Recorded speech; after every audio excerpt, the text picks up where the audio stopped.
Hello everybody, this is Sammy and today I have another video of NBA 2K16 My Team Road to the Playoffs.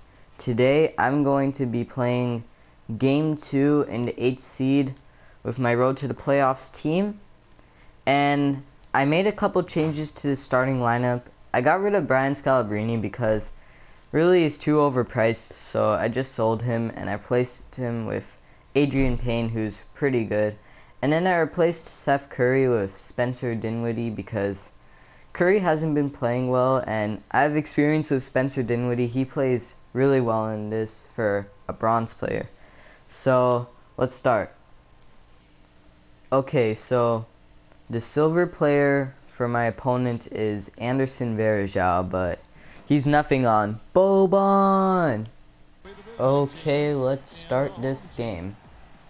Okay, so as this game is going on in the background, my plan for this video is it's going to be the first part of a mini series I'm going to be making where I talk about the NBA offseason. So today I'm going to be talking about the trades that have happened after the season ended. And I will be talking about the draft in my next video for this series, so don't worry about that. But oh shoot, that was a bad pass. Okay, so far there's been 6 trades that have happened since the end of the season, and today is the day after the NBA draft. So the first trade, I'll just go in order from like least important to most important, like a countdown or something. So the first one is for a player that I'm shooting free throws with right now, Spencer Dinwiddie. He just got traded for Cameron Bairstow, 2 random bronze players from the Bulls to the Pistons. Yeah, now Dinwiddie's on the Bulls. Not really a big deal. And then another trade, Marco Bellinelli on the Kings. He got traded to the Hornets for a first-round pick. Once again, not really that important. And now we're going to be going to some trades that make a little bit more of a difference. So first, I'll talk about Thaddeus Young. He got traded from the Brooklyn Nets to the Indiana Pacers for a first-round pick. And this is a pretty good trade for the Pacers because now they got another good player. And I'll be talking about another trade that the Pacers did later. But wow, we made that. Okay. So yeah, Thaddeus Young to the Indiana Pacers. He's a good shooter, and I heard that he'll fit really well with the Pacers offense, so that's interesting. And yeah, I'll just talk about the next trade. Next trade I'll talk about is also with the Indiana Pacers, and it's a 3-team trade with the Utah Jazz and the Atlanta Hawks. Jeff Teague got traded to the Indiana Pacers for George Hill and the number 12 pick. So the Atlanta Hawks got the number 12 pick. The Indiana Pacers got Jeff Teague, and the Utah Jazz got George Hill. So this is pretty interesting because now the Pacers got a much better point guard in Jeff Teague, and the Utah Jazz got a player, like, instead of a pick that they didn't really want, they got a good player in George Hill.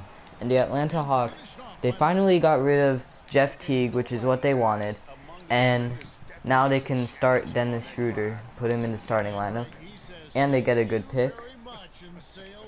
So yeah, it's a pretty good trade for all 3 teams. I think it's best for the Pacers just because Jeff Teague is an all-star. Okay, now these final 2 trades are really big trades. The first one I'll talk about is what happened yesterday on draft night. Serge Ibaka got traded from OKC to the Orlando Magic for Victor Oladipo, Ersan Ilyasova, and then the number 11 pick. And I think this is not really that good of a trade for Orlando, but this is a great trade for OKC because with that number 11 pick, they got a power forward who is a really good rebounder, just like Steven Adams, so they'll fit really well in the front court. And then they also got Ersan Ilyasova, who I'm not sure if they're going to keep because he is being paid a lot, but if they do keep him, he's a good three-point shooter. And then the big piece of this trade for OKC is Victor Oladipo, because he was the #2 pick like 3 years ago. He could have been, or he should have been the #1 pick over Anthony Bennett. So he's really a good player. He averaged like 16 points per game last season. He could be really good for OKC because they've needed a shooting guard for so long after they traded James Harden. And yeah, for the Orlando Magic, I think the reason they did this trade was because now the new coach of the Orlando Magic is Frank Vogel, who is the coach of the Pacers. And he was the guy that, oh shoot, it was lagging. He was the guy that made Roy Hibbert an all-star, basically. And if he can do that with Serge Ibaka, who's a lot easier because Serge Ibaka's already really good at blocking. If he can make Serge Ibaka an all-star, then that's going to be really good for Orlando.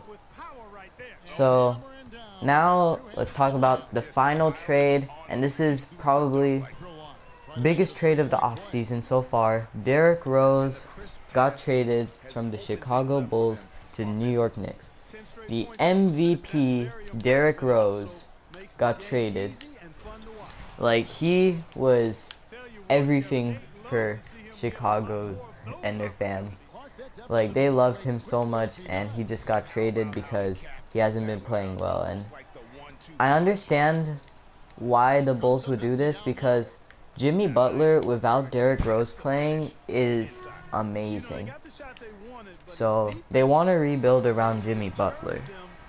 But they shouldn't trade Derrick Rose for Robin Lopez, who is a center who, I mean, I guess will be helpful because he's good at offense and the Bulls need offense.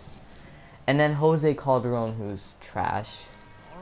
And Jerian Grant, who's a rookie last season.